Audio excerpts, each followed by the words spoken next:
There's a line in I Was a Teenage Slasher. Whoever said that your musical tastes, for better or for worse, are usually forged in the most intense period of your life aren't really a thing you can ever undo. Ding, ding, ding. Hair metal was a big part of your high school years, I understand. What did that music say to teenage Stephen Graham Jones? You know, what I really love about hair metal and still love about hair metal is that all these musicians, these bands, what they wanted was to be Robert Plant. I feel like they wanted to be Led Zeppelin, but what they wanted was I want to be on stage in the spotlight with an arena chanting my name. That's what they wanted. That's what it feels like to me. They wanted. I can't say for sure what they wanted, but um, I so identify with that desire to skip all the necessary steps of let's learn guitar, let's learn songwriting. I just want to be famous, And that when I was in high school, that was me. I couldn't decide what I was going to be, but I knew I was going to wear faded denim pearl snap shirts with the sleeves cut off, and I was going to wear a hat much like this, and my hair was going to be long finally because I went to a high school where I couldn't grow my hair out.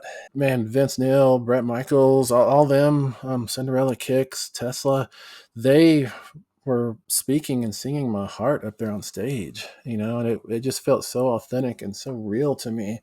And I've never gotten out of that. I've never left that behind. Which five artists absolutely have to be on the I Was a Teenage Slasher soundtrack? Tesla is hugely important. Cinderella, Kicks, Motley Crue, and who's going to be fifth?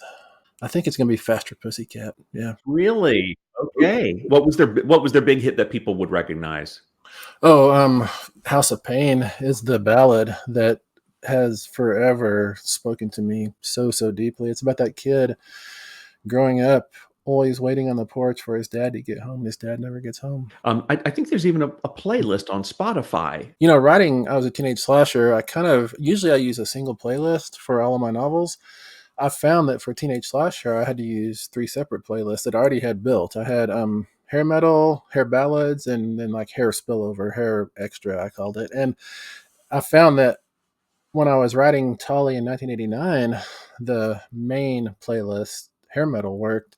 But when I was writing Tolly 17 years later in 2006, I had to use usually hair ballads, sometimes the spillover one. But they had slightly different registers. And for that, I needed different soundtracks for them. But the playlist that's on Spotify now, I collapsed all three of those playlists into a single playlist. That I told myself I only had 1 hour, keep it to 1 hour, but it's actually like 3 hours and 2 minutes long now because there's so many essential tracks. I couldn't cut them, And you can listen to this music with vocals, with lyrics while you're writing. That doesn't interrupt your writing? Oh, not in the least. No, I have to. I've tried listening to instrumental stuff or stuff without lyrics, and that like puts me to sleep. I just can't do it, unless it's like Eddie Van Halen on Eruption or something. I can listen to that, but no, I never have been able to.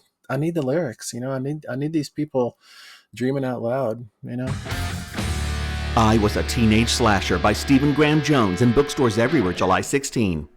I can't believe I didn't mention Def Leppard in that 5 bands.